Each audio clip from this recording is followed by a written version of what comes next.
오늘 증거해드릴 본문 말씀은 마태복음 13장 31절에서 32절 말씀입니다. 마태복음 13장 31절에서 32절입니다. 또 비유를 베풀어 가라사대 천국은 마치 사람이 자기 밭에 갖다 심은 겨자씨 한 알 같으니 이는 모든 씨보다 작은 것이로되 자란 후에는 나물보다 커서 나무가 되매 공중의 새들이 와서 그 가지에 깃들이느니라. 아멘. 오늘 본 말씀 마태복음 13장 31절에서 32절 말씀을 통해서 겨자씨 비유 천국이라는 제목으로 여러분들과 말씀을 상고해 보도록 하겠습니다. 예수님께서는 오늘 이 본문 주제에 겨자씨를 비유한 천국 외에도 천국은 마치 이렇다라고 어떠한 사물이 됐든 무엇이 됐든 비유해서 설명하고 있는 내용들이 한 12가지 내용들이 기록이 되어 있습니다. 천국을 비유한 내용들 여러분들 아시는 대부분 다 알고 계실 텐데 어떤 내용들이 있었나요? 밭에 감 주인 보아 천국, 또 열처녀를 비유한 천국은 마치 열처녀를 비유한 천국이다라고 그런 외에도 여러 그 천국에 대해서 우리 예수님께서 비유해서 설명하고 있다라는 것입니다. 근데 오늘 본문에는 이 겨자씨를 비유해서 우리 예수님께서는 천국을 설명하고 있다라는 것이죠. 이 겨자씨는 모든 식물의 씨보다도 가장 작은 씨로서 밭에 심겨져서 이게 성장을 하면은 1년에 1.5에서 2m 정도 성장을 한다고 해요. 어떠한 식물보다도 그 생명력이 굉장히 폭발적으로 하루에도 수십 배씩 성장을 하는 것이 바로 이 겨자라고 하는 이 겨자씨의 어떤 특성이라고 우리가 얘기할 수 있겠습니다. 또한 이 겨자는 십자화로서 그 꽃의 그 색깔은 노란색이고 또한 4개의 잎이 피는데 십자가 모양으로 핀다고 해서 십자화라고도 이야기를 합니다. 또한 쌀알도 굉장히 우리가 봤을 때 작잖아요. 쌀알의 5분의 1 또는 그것보다 더 작은 그 겨자씨는 그만큼 손가락으로 이렇게 놓고 봤을 때에 잘 보이지도 않는 그런 씨에 해당되는 크기를 갖고 있는데 이 겨자씨를 통하여서 지극히 작은 것에 어떤 또 대명사로도 사람들은 표현을 합니다. 그런데 왜 이 겨자씨를 비유해서 천국을 설명하고 있냐라는 것입니다. 오늘 이 본문 말씀을 통해서 겨자씨와 같은 이 믿음의 성장을 이루는 자들은 어떠한 자들이 있고 이러한 자들이 세상에 어떠한 사명을 감당할지에 대해서 오늘 본문 말씀을 다시금 상고하심으로 말미암아 하나님이 예비해 놓으신 그 놀라운 축복을 다 받으시는 저와 여러분 되시길 간절히 원합니다.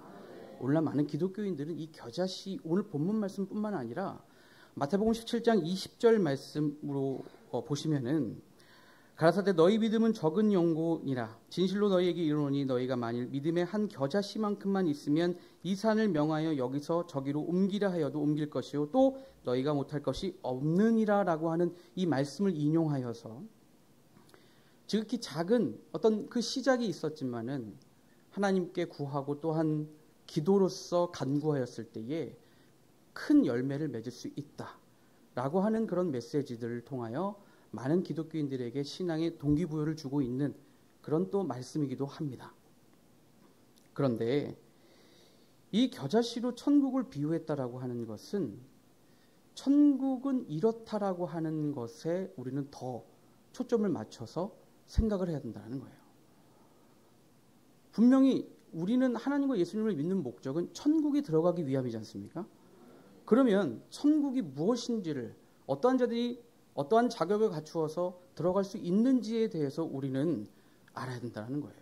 근데 오늘 본문을 우리가 읽어서 여러분들 천국에 대해서 알 수 있습니까? 천국은 이런 것이구나. 천국은 이러한 자들의 이런 자격을 가지고 있어야 우리는 천국에 들어갈 수 있구나라고 하는 것을 여러분들 이해가 되십니까? 열두 가지에 해당되는 천국은 마치라고 예수님께서 비유로 설명한 그 내용들조차도 품꾼을 구하는 포도원의 주인을 비유한 그 천국, 이런 부분도 읽어도 우리가 천국에 대해서 이해가 안 되는 것이 사실입니다. 그러면 이 천국에 대해서는 우린 비유가 아닌 실상의 말씀으로 깨우침 받아야 될 줄 믿습니다. 오죽하면 예수님께서는 모든 말씀을 마태복음 13장 34절 말씀에 모든 무리에게 비유가 아니면 아무것도 말씀하지 아니하였다라고 했어요. 하도 비유로 말씀하시니까 제자들이 예수님 왜 비유로 말씀하십니까? 저 무리들에게. 그랬더니 예수님이 마태복음 13장 11절에 하시는 대답하여 가라사대 천국의 비밀을 아는 것이 너희에게는 허락되었으나 저희에게는 아니 되었나니 라고 말씀하시므로 이처럼 비유로 알게 되면은 천국이 허락되지 않는다. 비유가 아닌 실상으로 알아야지만 천국이 허락된 자들로 나타남 받을 수 있다 라고 하는 것을 말씀하고 있는 것인 줄 믿습니다. 그래서 어느 때와 마찬가지로 무리들에게 비유로 말씀하시고, 또 아무리 이 비유라고 하는 그 의미는 어떠한 실상을 설명하기 위해서 예를 들어 설명한 것이 비유잖아요.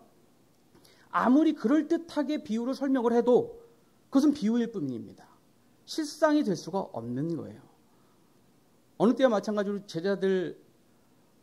무리들에게 그렇게 비유로 아무리 자세하게 얘기를 해준다 하더라도 그것은 실상으로 알 수 있는 것이 아니라는 거예요. 마가복음 4장 33절 말씀에 보면은 예수께서 이러한 많은 비유로 저희가 알아들을 수 있는 대로 말씀을 가르치실 때 비유가 아니면 말씀하지 아니하시고 다만 혼자 계실 때에 34절입니다. 그 제자들에게 모든 것을 해석하시니라. 바로 이 해석된 내용이야말로 비유로 설명되어진, 천국에 대해서 비유로 설명되어진 것이 아니라 실상의 내용이라는 것을 깨우침 받기를 원합니다. 그러므로 오늘 본문 말씀 또한 겨자씨를 비유해서 천국을 설명한 것인데 과연 실상의 말씀은 무엇인지, 왜 겨자씨를 비유해서 천국을 설명한지에 대해서 우리는 실상으로 알아보는 시간을 갖도록 하겠습니다. 자, 제자들이 예수님께 우리의 믿음을 더해 주십시오라고 요구하는 장면이 있습니다. 자, 누가복음 17장 5절에서 6절 말씀을 보시면 사도들이 주께 여짜오되 우리에게 믿음을 더하소서. 여러분들도 이 신앙의 믿음이라고 했을 때에 욕심이 있으시잖아요. 그렇죠? 구체적으로 여러분들은 하나님께 고백하기를 저의 믿음을 더해 주십시오라고 구할 때에 어떻게 구합니까? 전 나름대로 구하거든요. 근데 우리 어떤 성도님들은 우리에게는 진리의 말씀이 있기 때문에 그 말씀대로 우리가 온전히 행하고 그 말씀 안에 거했을 때에는 특별하게 우리에게 그 주제를 통해서 하나님께 구할 필요는 없을 것 같아요.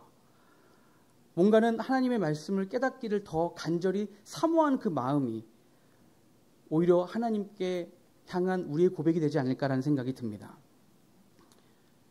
그런데 제자들이 우리의 믿음을 더하소서라고 하니까 6절에 주께서 가라사대 너희에게 겨자씨 하나일 만한 믿음이 있었다면 아니라고 하면은 있는 거예요, 없는 거예요?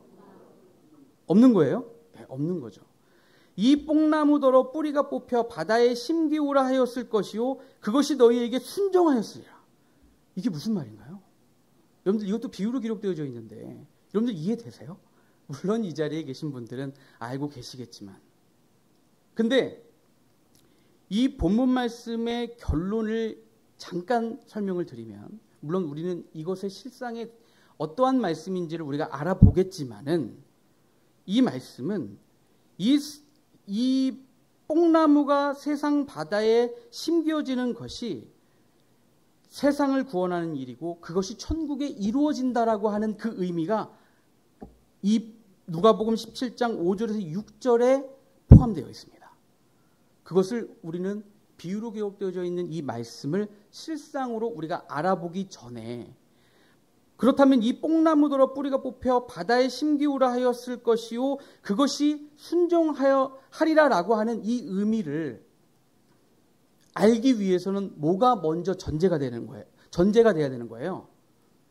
겨자씨의 한 알에 그 믿음이 있어야 된다는 거예요. 겨자씨의 그 믿음의 그 한 알의 믿음이 있고 없고의 그 차이가 바로 뽕나무가 바다에 심겨지는 그 역사에 우리가 동참하느냐 그렇지 않느냐의 그 결과가 있다라는 것입니다. 그럼 이 겨자씨의 한 알의 그 믿음, 그것이 있고 없고를 우리는 어떻게 판단해 볼 수 있냐는 거예요. 그것은 예를 들어 설명을 드리자면 오늘날 기독교인들은 죽자마자 어디 갔다고 해요? 지옥 간 사람들이 있겠죠. 예수, 천국, 불신지옥이라고 하는 이 문구 안에는 오늘날 기독교의 교리가 다 함축적으로 표현되어져 있는 거예요. 예수님 믿으면 천국, 예수님 불신하면 지옥. 그러나 지금까지, 오늘날까지, 수천 년이 지나도 오늘날까지 죽자마자 예수님 믿으면 바로 천국, 그렇지 않으면 지옥 같다라고 그렇게 믿고 있지 않습니까? 그런데 성경에는 어떻게 기록되어 있는지 한번 볼까요? 고린도전서 5장 5절입니다. 이런 자를 사단에게 내어 주었으니 이는 육신은 멸하고, 육신이 죽은 자들을 얘기하는 거예요. 영은 주 예수의 날에 구원을 얻게 하려 함이라. 바로 그 죽은 영혼이 구원을 얻는 날, 바로 주 예수의 날에 구원을 얻는다라고 분명히 기록되어 있습니다. 또한 데살로니가전서 4장 13절 말씀해 보시면 형제들아 자는 자들에 관하여, 죽은 자들 얘기하는 거예요. 자는 자들에 관하여는 너희가 알지 못함을 우리가 원치 아니하노니 이는 소망 없는 다른 이와 같이 슬퍼하지 않게 하려 함이라. 당연히 죽은 자들이 어떻게 부활해서 구원받는지에 대한 시기와 때도 알지 못하면 소망이 없는 자로서 슬퍼할 수밖에 없잖아요. 그러나 알고 있는 자들은 어때요? 소망이 있기 때문에 슬퍼하지 않습니다. 14절입니다. 우리가 예수에 죽었다가 다시 사심을 믿을진데 이와 같이 예수 안에 자는 자들, 죽은 자들 얘기하는 거죠. 하나님이 저와 함께 데리고 오시리라. 그러면 죽자마자 바로 천국 갔으면 천국에 있다가 다시 와야 되는 상황인 건가요? 어떤 말씀? 기독교의 교리가 옳은 겁니까? 성경에 기록되어 있는 말씀이 옳아야 되는 겁니까? 그렇습니다. 이걸 어떻게 해명할 것이냐는 거예요. 또한 요한복음 5장 25절 말씀에 진실로 진실로 너희에게 이르노니 죽은 자들이 하나님의 아들의 음성을 들을 때가 온다라고 기록되어 있습니다. 죽은 자들이 곧 이때라 듣는 자는 살아나리라, 부활한다라는 겁니다. 죽지 아니하는 몸으로 다시 부활한다라는 거예요. 28절 말씀입니다. 이를 기이 여기지 말라. 무덤 속에 있는 자가, 바로 죽은 자들이 무덤 속에 있는 자가 다 그의 음성을, 누구는 듣고 누구는 듣지 못하는 그런 상황이 아니라 죽은 사람들 전체가 다 그의 음성을 듣는다는 건 하나님의 아들의 음성을 들을 때가 있다는 것을 분명하게 기록하고 있다는 거예요. 선한 일을 행한 자는 생명의 부활로, 악한 일을 행한 자는 심판의 부활로 나온다. 선한 일을 행한 자는 영생의 부활, 다시 사는 그 부활의 역사가 성경에 이렇게 기록되어져 있다는 거예요. 그러므로 성경에는 죽은 자들이 죽는 즉시 천국에 갔다라고 하는 그 성구 자체는 없습니다. 너무나도 잘못 믿고 있지 않습니까? 잘못 믿고 있는 뿐만 아니라 잘못된 신앙에서 그들은 하나도, 이렇게 믿고 있는 자들은 잘못된 신앙에서 하나도 성장을 이루어내지 못하고 있다는 거예요. 그런데 겨자씨의 그 믿음, 겨자씨와 같이 폭발적으로 신앙이 성장하는 자들은 어떠한 자들이에요? 바로 죽은 자들이 바로 죽자마자 천국 들어가는 것이 아니구나. 성경에는 이렇게 주 예수의 날에 그 죽은 영혼들이 구원받는 그 때가 있구나 라고 하는 사실을 지금까지, 오늘날까지 수천 년이 지나도 알지 못했던 사실을 순간적으로, 누구는 어제 들었을 거고, 또 누구는 오늘 들을 것이고, 또 누구는 다음 주에, 또 누구는 여러분들을 통해서 그 순간순간을 맞이하게 될 것입니다. 근데 그 순간순간 맞이하게 되는 그 너무나도 놀라운 하나님의 말씀을 알게 될 때, 내가 세상생활 그 전에 20년, 30년, 40년, 50년을 했어도 몰랐던 그것을, 그래서 정체되어 있었고, 그래서 죽어 있었던 그 신앙, 겨자씨의 신앙이 아니었던 그 신앙에서 비로소 이 겨자씨라고 하는 것은 바로 폭발적으로 성장하는, 하루에도 수십 배씩 성장할 수 있는 바로 그와 같은 신앙. 그 신앙이 있고 없고의 차이는 바로 이와 같이 하나님의 말씀을 바로 깨닫게 해 주었을 때, 그 장소야말로 겨자씨의 신앙이 있는 곳인 줄 믿습니다. 그런 성장을 이루어냈을 때에 그 겨자씨에 살아있는 겨자씨에 해당되는 말씀이 내 마음 밭에 뿌려졌을 때에 내가 당장 어떤 싹이나 잎을 보지는 못할지라도 내 마음은 어떤 거예요? 겨자씨가 땅에 심겨져 하루에도 수십 배씩 성장하기 위해서 요동을 치는 것처럼 그 살아있는 말씀의 씨가 내가 그 사실을 안 이후부터 내 마음속에서 요동을 친다는 거예요. 그러한 가운데에서 성장하는 그 장소가 바로 겨자씨와 같은 신앙이 있고 믿음이 있는 곳이라는 사실을 깨우침 받기를 원합니다. 바로 그와 같은 장소, 그와 같이 겨자씨의 신앙이 있는 그곳이 뽕나무가 뿌리채 뽑혀서 바다에 심겨지는 그 역사가 있을 것을 말씀하고 있는 거예요. 그런데 그러한 겨자씨의 신앙을 갖지 못하고 오히려 정체되고 죽어있는 신앙은 뽕나무가 왜 바다에 왜 심겨지는 거야? 도대체 어떻게 바다에 심겨질 수 가능케나 해? 비유의 말씀으로 해석되는 거니까. 그 역사 자체가 없는 거예요. 거기에 동참할 수가 없는 거예요. 이해를 못하는 것입니다.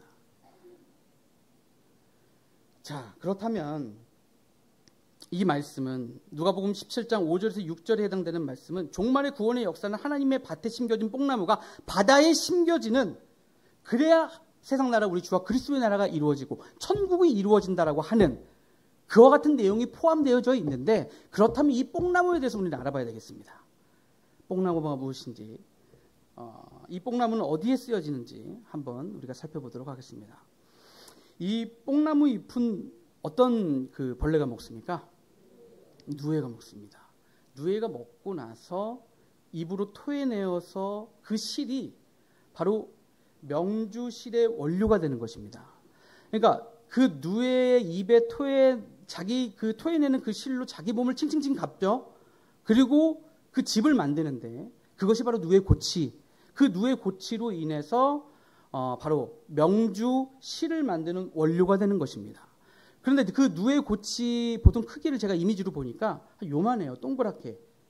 요만해서 한 자기 집의 안에 이제 이 누에가 70일 정도 있다가 번데기가 되고 이 번데기가 이제 비로소 나방이 될 때 이 누에 고치에서 나가게 되겠죠.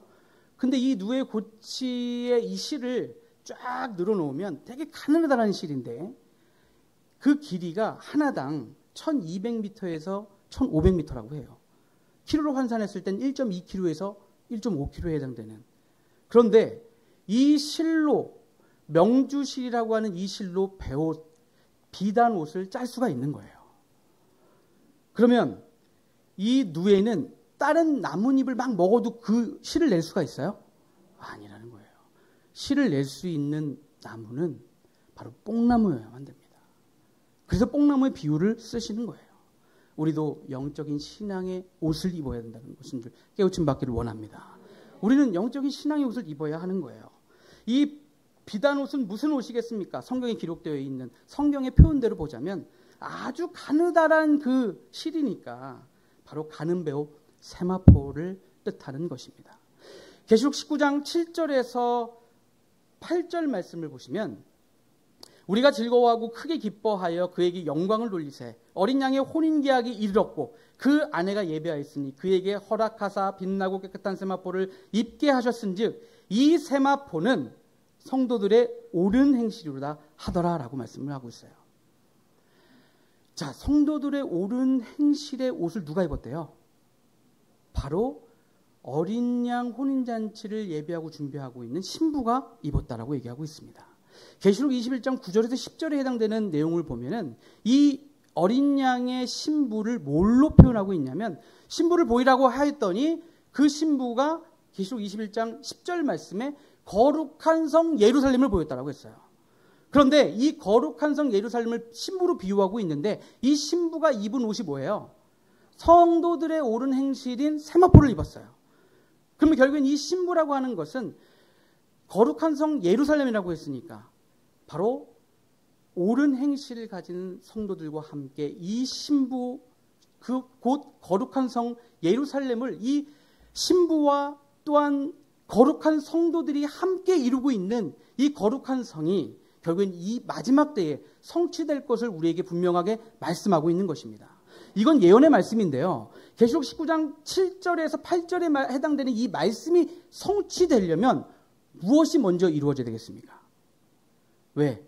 성도들의 옳은 행실이 세마포라고 했으니까 그 세마포를 어린 양 혼인잔치를 예배하는 신부가 입은 옷이라고 얘기하니까 이 말씀이 성취되기 위해서는 어떠한 것이 먼저 선행이 돼야 되겠습니까? 바로 성도들의 옳은 행실의 옷을 입혀주는 역사가 있어야 된다는 거예요. 그것이 아까 누가복음 17장 5절에서 6절에 해당되는 말씀을 통해 뽕나무가 뿌리채 뽑혀 바다에 심겨지는 그 역사라는 거예요. 그럼 바다는 어떤 것을 의미하는지 계시록 17장 1절 말씀을 보시겠습니다. 물 위에 음녀가 앉았다라고 기록이 되어 있어요. 이 물은 무엇인가 봤더니 계시록 17장 15절 말씀에 음녀가 앉은 물은 백성과 무리와 또한 열국과 방언들이라고 했어요. 물은 백성과 무리와 또한 열국과 방언들, 수많은 물이 모여있는 곳이 어딘가요? 바다이죠. 곧 이 바다는 수많은 사람들이 몰려있는 바로 세상을 가리켜서 말씀하고 있는 거예요. 어떻게 뽕나무가 바다에 심겨질 수 있겠습니까? 또한 이 나무도 예레미야 5장 14절 말씀에 실상의 나무를 얘기하는 것이 아니죠. 누가복음 17장 5절에서 6절에 해당되는 이 뽕나무는 순종한다라고 했지 않습니까? 어떻게 뽕나무가 순종을 할 수가 있어요? 뽕나무 같은 사람.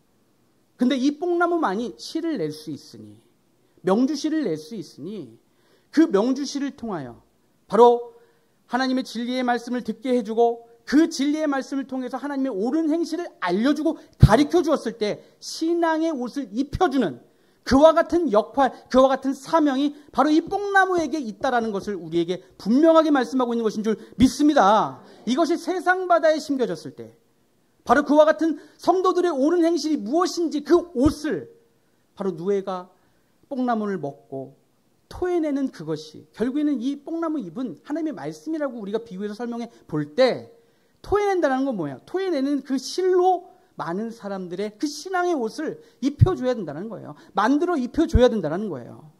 그것이 전제되기 위해서는 바로 이와 같이 겨자씨에 해당되는 신앙, 겨자씨에 해당되는 그 믿음, 우리가 이 말씀을 받았을 때 폭발적으로 와, 지금까지 알지 못했던 이 말씀, 수천 년 전에 이 말씀을 알지 못했던 이 놀라운 말씀, 창세기부터 계시록까지 영생하기 위해서 이러한 영생에 이르는 양식을 우리가 알고 있다는 그 사실이 너무나도 기쁘고 희망차고 마음에 요동치는 그 마음이 바로 겨자씨에 해당되는 그 마음 또 믿음이라는 사실입니다. 그러한 장소에서 바로 뽕나무가 세상 바다에 심겨졌을 때에 많은 사람들에게 진리의 말씀으로 인도해주고 그 진리의 말씀이 결국엔 하나님의 옳은 행실이 어떠한 행실인지에 대해서 알려줬을 때 그들이 신앙의 옷을 입게 된다는 사실을 깨우침 받기를 원합니다. 바로 이러한 역사가 오늘 우리 주님께서 제자들이 믿음을 더하여 주옵소서 라고 요구하였을 때에 바로 이와 같은 역사가 있어야지만 너희들이 그 믿음이 겨자씨처럼 성장하여서 결국에는 장성해져서 세상나라 우리 주와 그리스도의 이런 나라가 이루어질 때에 너희들은 천국 들어갈 수 있다 라고 겨자씨를 비유해서 천국을 설명하고 있더라라고 하는 것을 깨우침 받기를 원합니다. 자, 다시 본 말씀을 보시면은 마태복음 13장 31절에서 32절 말씀을 보시면 또 비유를 베풀어 가라사대 천국은 마치 사람이 자기 밭에 갖다 심은 겨자씨 한 알 같으니 이는 모든 씨보다 작은 것이로되 자란 후에는 나물보다 커서 나무가 되매 공중의 새들이 와서 그 가지에 깃드느니라. 자, 이 겨자씨는 아주 작은 씨로 있었을 때에는 새의 한 입거리도 안 됩니다. 그런데 우리 마음의 옥토밭에 잘 심겨지면 어때요? 하루에도 수십 배씩 막 폭발적인 어떤 그런 생명력을 가지고 성장하게 되죠. 1년에 1.5m에서 2m 또는 3m까지 큰다고 하니까.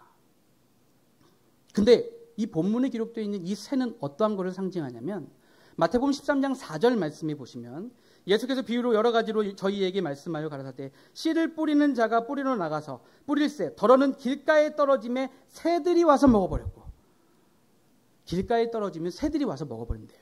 그럼 이 새는 어떠한 것을 의미하는지 마태복음 13장 19절 말씀을 보시겠습니다. 아무나 천국 말씀을 듣고 깨닫지 못할 때에는 악한 자가 와서 그 마음에 뿌리운 것을 빼앗나니 곧 길가에 뿌리운 자요. 예수님께서 천국 그 복음을 마태복음 13장 37절 말씀에 좋은 씨를 뿌리는 이는 인자라고 했지 않습니까?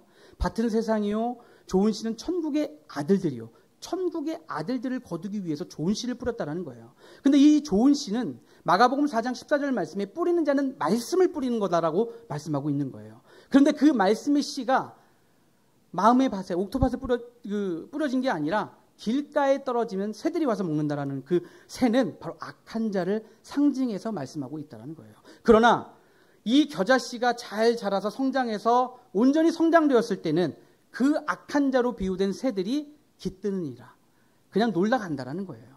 전혀 그 신앙의 위협을 받지 않는다라는 거예요. 그 겨자씨가 성장하고 난 이후로는 온전한 그 성장의 그 상태에서는 어떠한 사단 마귀가 틈타지 못한다라고 하는 이러한 장성한 이 모습이 결국엔 천국에 들어간다라고 하는 것을 비유해서 설명하고 있는 것인 줄 믿습니다. 겨자씨로 있었을 때에는 정말 눈에 보이지도 않는 그 씨였지만 이 씨앗 속에는 무엇이 들어있나요? 겨자나무가 들어있습니다. 오늘 제목이 겨자씨를 비유한 천국인데 겨자씨의 믿음은 결코 작은 믿음이 아닙니다. 이것이 하루에도 수십 배씩 크는 그 성장 생명력을 갖고 있기 때문에 우리 교회는 바로 이 겨자씨의 믿음이 있는 교회입니다. 지금까지 수천 년 동안 알지 못했던 이 사실을 우리가 깨달아서 우리의 신앙이 수십 배씩 성장할 수 있는 그러한 장소입니다. 그 장소에 뽕나무가 바다에 심겨져서 온전히 이 세상 많은 사람들에게 진리의 말씀을 알려주고 옳은 행실을 가르쳐 주어서 하나님의 그 세마포의 옷을 입게 해주는 장소인 것입니다. 여러분들은 이와 같은 진리의 그 뽕나무의 잎을 온전히 먹음으로 말미암아 뽕나무의 그 사명, 뽕나무의 그런 어떤 지체로서 그 사명을 감당하게 될 때에 여러분들은 이 세상에 정말 구원의 빛이 되는 것이요. 또한 그들에게 진리의 말씀을 알게 해주어서 진리의 말씀의 옷을 입게 해주는 것이 바로 우리에게 요구하고 있는 바로 우리의 사명이 되어야 된다고 말씀하고 있는 것입니다. 이미 여러분들의 마음은 천국을 소유하고 계십니다. 진리의 말씀을 통해서 이미 우리의 심령이 가난한 자는 천국이 저희 것이라고 했지 않습니까? 우리가 오로지 원하고 있는 것은 바로 그 천국, 마음 천국이 결국에는 이 실상으로 이 땅에 이루어지게 될 때에 우리는 그 천국이 이루어지는 그날 우리의 사명을 완수하는 그 날이기도 할 것입니다. 여러분들 하나님의 정말 그런 사명을 감당하고 완수했을 때 얼마나 여러분들을 사랑하는 그 눈길로 바라보시겠습니까? 이 축복된 자리에 우리 각자가 신앙생활을 열심히 하는 것도 중요하지만 더 중요한 것은 이러한 사실을 알고 있다면 우리 함께 가는 역사지 않습니까? 서로 사랑하여서 이러한 사명을 잘 감당할 수 있게끔 서로 앞서거니 뒤서거니 잘 그 손을 잡아줌으로 말미암아 하나님의 천국, 세상 나라 우리 주와 그리스도의 나라가 이루어지는 데에 온전히 최선을 다하시는 저와 여러분 되시길 간절히 원합니다. 감사합니다. 말씀을 마치겠습니다.